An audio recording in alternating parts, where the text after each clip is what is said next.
Haryana Jammu Kashmir assembly ఎన్నికల counting కొనసాగుతోంది. ఉదయం 9 గంటల వరకు వెలువడిన ఫలితాల ప్రకారం హర్యానాలో హస్తం పార్టీ హవా కనిపిస్తోంది.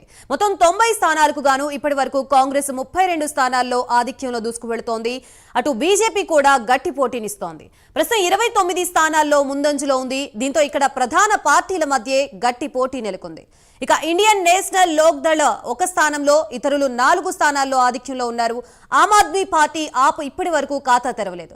ఇక జమ్మూ కాశ్మీర్ లో నేషనల్ కాన్ఫరెన్స్ పార్టీ దూసుకు వెళుతోంది. ప్రస్తుతం 34 స్థానాల్లో ఆధిక్యంలో ఉంది.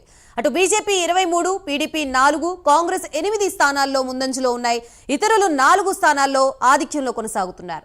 ఇక్కడ బీజేపీ, పీడీపీ ఒంటరిగా పోటీ చేశాయి. కాంగ్రెస్, నేషనల్ కాన్ఫరెన్స్ పొత్తులో ఉన్నాయి. ప్రస్తుతం ఇదే అంశానికి సంబంధించి మనకి పూర్తి సమాచారం అందించడానికి మా నేషనల్ బ్యూరో చీఫ్ కళా సిద్ధంగా ఉన్నారు. కళ,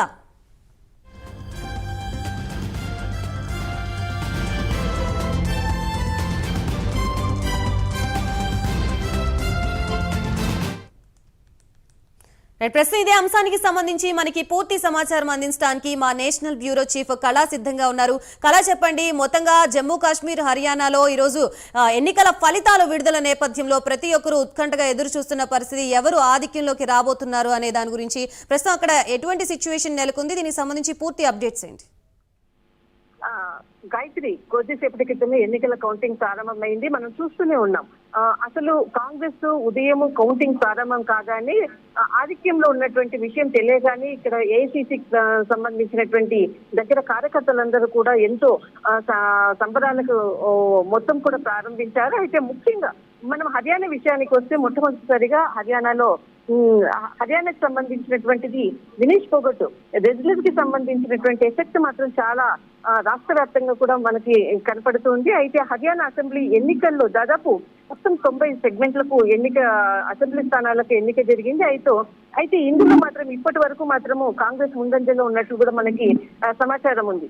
అయితే ఈ వినేష్ ఫోగట్ అనేటువంటి జులానా ప్రాంతం నుంచి ఆమె పోటీ చేసింది. ఇక్కడ ఆమె పోటీ చేసింది. ఈ ప్రాంతం అంతా కూడా మనకు ఈ ప్రాంతంలో ఆమె ముందంజలో ఉంది. అయితే వినేష్ ఫోగట్ తర్వాత కాంగ్రెస్ నుంచి ఆమె పోటీ చేసింది. ముఖ్యంగా బీజేపీకి సంబంధించినటువంటి మరొక కబడ్డీ ప్లేయర్ కూడా దీనికి మాజీ కెప్టెన్ దీపక్ కూడా ఈ బీజేపీ నుంచి పోటీ చేశారు. ఈ రెండు కూడా చాలా కీలకమైనటువంటి ప్రాంతాలు. అయితే ఈ రెండు ప్రాంతాల్లో కూడా ఎవరు విజయం సాధిస్తారన్నది కూడా కొంత బీజేపీ అటు కాంగ్రెస్ రెండింటి మధ్య కూడా కొంత ఉత్కంఠతో ఉంది.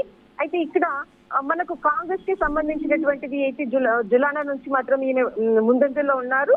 అయితే బీజేపీకి సంబంధించినటువంటి ఇంకా మనకు కొంత రిజల్ట్ వచ్చేటటువంటి అవకాశం మాత్రం ఉంది.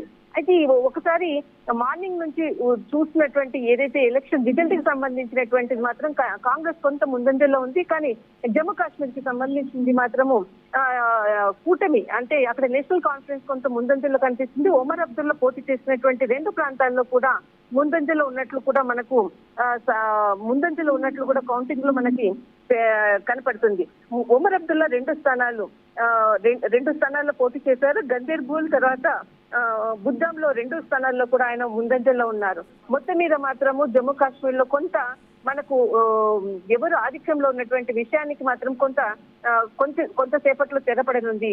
గాయత్రి, రైట్, థ్యాంక్ యూ కళ.